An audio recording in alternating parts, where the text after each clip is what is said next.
So what you're seeing here is what's called the box series, which is phonetically the pronunciation for box in English. But these are representations of what Jeffrey has larger illustrations of in communities. And so what you see here is actually more of a gallery feel. But our first exhibit, our freshman exhibit, was called Luminarium, the Culture of Light.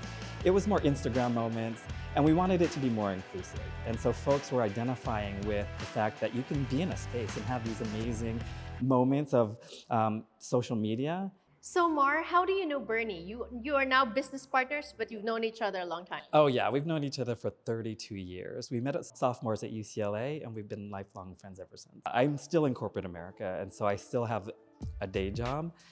But when she told me the story behind why she wanted to open it up, I felt a little bit sad because Bernie and I had had a community of Filipinos that taught us really what it meant to be Filipino. It wasn't just about speaking the language or understanding it or eating the food.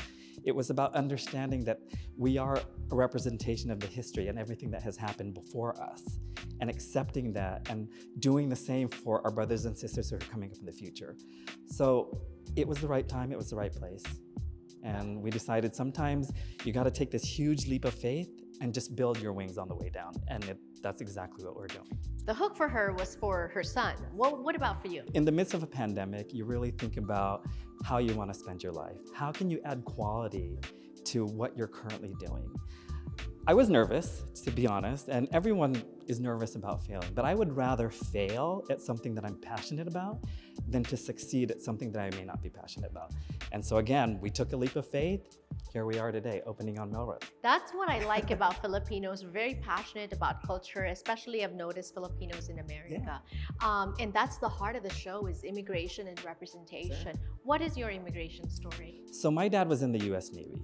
I immigrated here to the United States when I was 3. We moved to Alaska and lived there from 3 to 5. My aunt, who is my mother's sister, actually was the first one here. So we moved to Stockton, which has a huge concentration of Filipinos. So I stayed there up until I was 18 and then came to Los Angeles as a freshman at UCLA. And now you're back here in LA with LA Art Box. Yeah.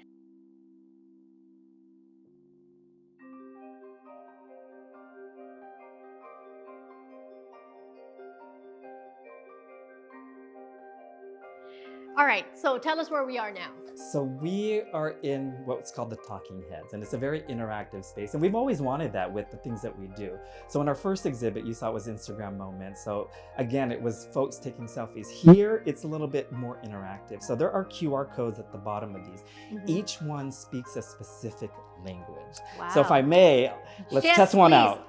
Yes. Let's see which one is good. So this is this says, I am beautiful. I am beautiful. Okay, let's test that out. Sono bella. Sono bella. Oh, that is yes. Italian. Yes. What about this one? Love. I am love. Let's try that out. Okay. That is French. We're still here, and Mar is giving us a tour of Jeffrey's exhibit, yes. right? But the space itself, how big is it? So it's about, I think, 3,000 square feet. But what's great about this space is we have these movable walls. So we can craft it any way that we want to. So depending on what the exhibit is and the style of what we want to portray, that's what's really important to us, because each one has its own message. So the layout changes as you come in. So what you see when you come into one exhibit, you may not necessarily see when you come into the next one. I love that. So we're always having folks come in and be surprised at what we're doing. I think that this is the coolest room ever. This is one of everyone's favorite. Not only because it has an LED, but it's called Meteor Shower. And obviously with the astronauts and the umbrellas, it kind of is self-explanatory. But you'll see it juxtaposed against backdrops that you wouldn't normally see an astronaut in. And so that's why people love it. They'll take photo angles so that they see the astronaut against, you know, some of these amazing landscapes. Right. They'll spend a lot of time.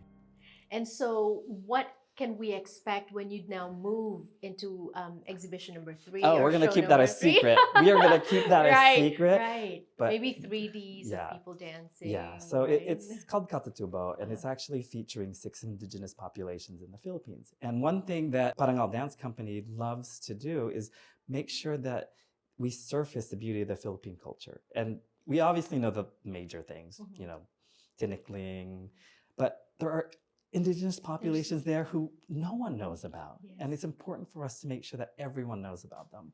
And so I'm not going to tell you what exactly is going to be in this room. You're just going to have to come and check it out for yourself. I am so excited for that. But for now, Jeffrey's exhibit, right? It'll run until March 6th. Mhm.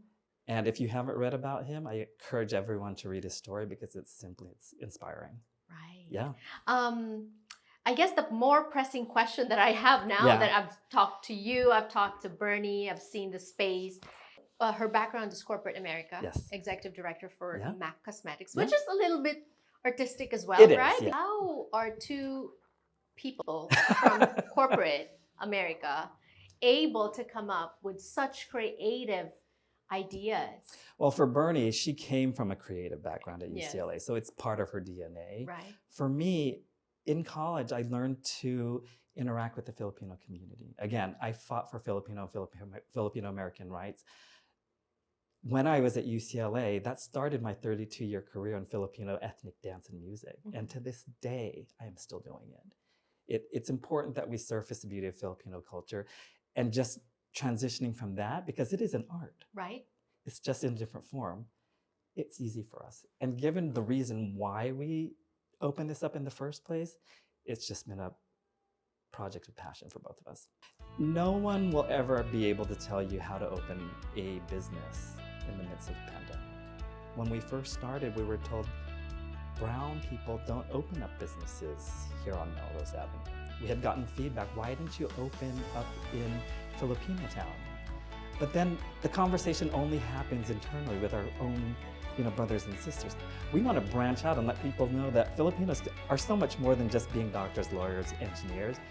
And if we were still in Filipino town, we'd only be having that conversation with ourselves. So the fact that we're here, we're brown, we're AAPI owned, we are Filipino, opening up on Melrose is such an honor. And the support that we've gotten from the community, Filipino and non-Filipino, has just been amazing. That, guys, is representation. Thank you so much Thank for you. having us at No, LA we loved Art having Box. This isn't going to be the last, Perfect. and maybe we'll do some filming here some more. We'd love that. Someday. Yeah.